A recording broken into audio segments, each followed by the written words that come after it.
2001년도에 개봉했던 봄날은 간다라는 한국 영화에서 나온 명대사가 있습니다. 영화에 나오는 남녀 주인공의 이별 장면인데 남자 주인공이 이렇게 말합니다. 어떻게 사랑이 변하니? 뜨거운 사랑을 할 때는 절대로 변하지 않을 사랑 같았지만 결국 변해버린 사랑을 확인하고는 헤어지자라는 말을 남기고 돌아서게 됩니다. 하나님께서 나의 믿음을 보시고 어떻게 믿음이 변하니? 라고 말씀하신다면 뭐라고 대답하시겠습니까? 우리의 믿음은 변함 없어야 함은 물론이고 날마다 성숙해져 가야 합니다. 그럼에도 불구하고 왜 우리의 믿음이 변하겠습니까? 그것은 세상에 변하는 것들의 영향을 받기 때문입니다.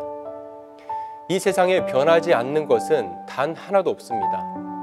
그래서 우리는 변하지 않는 것을 붙들어야 합니다. 풀은 마르고 꽃은 시들어도 주의 말씀은 영원하다고 말씀합니다. 우리의 믿음이 변하지 않는 유일한 방법은 절대 변하지 않는 영원한 것을 붙들어야 합니다. 갈렙은 변하지 않는 믿음을 보여준 좋은 모델 중 한 사람입니다. 갈렙은 모세가 가나안을 정복하기 위해 정탐하러 보낸 12명의 정탐꾼 중에 여호수아와 함께 약속의 땅을 차지할 수 있다고 긍정적 보고를 한 사람입니다. 이스라엘 백성들은 부정적 보고를 한 10명의 정탐꾼의 얘기를 듣고 걱정과 두려운 마음으로 통곡했지만 갈렙이라는 긍정적인 믿음의 사람이 있었기에 가나안 땅을 정복할 수 있었습니다. 가나안 땅을 정복해 나가면서 갈렙은 여호수아가 땅을 분배할 때 모세가 자기에게 약속한 땅을 달라고 요청합니다. 그런데 이미 정복된 땅을 요구한 것이 아니라 아직 정복되지 않은 헤브론 산지를 요구합니다. 갈렙은 나이가 85세였지만 능히 싸워 아낙 자손을 물리치고 그 땅을 차지할 수 있다는 믿음의 고백을 했습니다. 정탐하러 갔을 때의 나이가 40세였는데 45년의 세월이 흐른 후에도 믿음의 변화는 조금도 없었습니다. 세월이 흘렀어도 갈렙의 믿음이 한결같을 수 있었던 이유는 변하지 않는 하나님의 약속의 말씀만을 따랐기 때문입니다.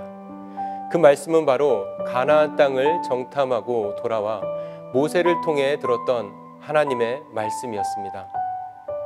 내가 내 하나님 여호와께 충성하였은즉 내 발로 밟는 땅은 영원히 너와 내 자손의 기업이 될 것이라는 말씀이었습니다.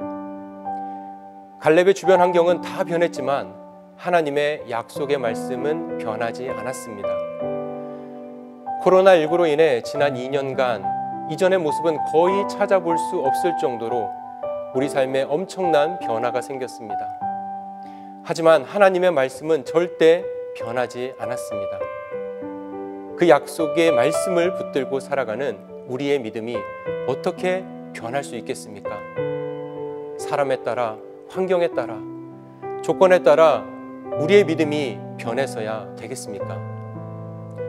더 이상 끊임없이 변하는 것들에 따라 흔들리는 믿음 생활을 하는 자들이 아니라 절대 변하지 않는 약속의 말씀을 붙들고 세월이 가도 꽃이 시들어도 우리의 믿음은 변함없기를 소망합니다. 우리 주 예수 그리스도를 변함없이 사랑하는 모든 자에게 은혜가 있을 것이라는 바울의 권면의 말처럼 약속의 말씀 의지하여 주님을 향한 변함없는 믿음으로 살아가는 모든 자들에게 예수 그리스도의 은혜가 늘 함께 하시기를 간절히 원합니다.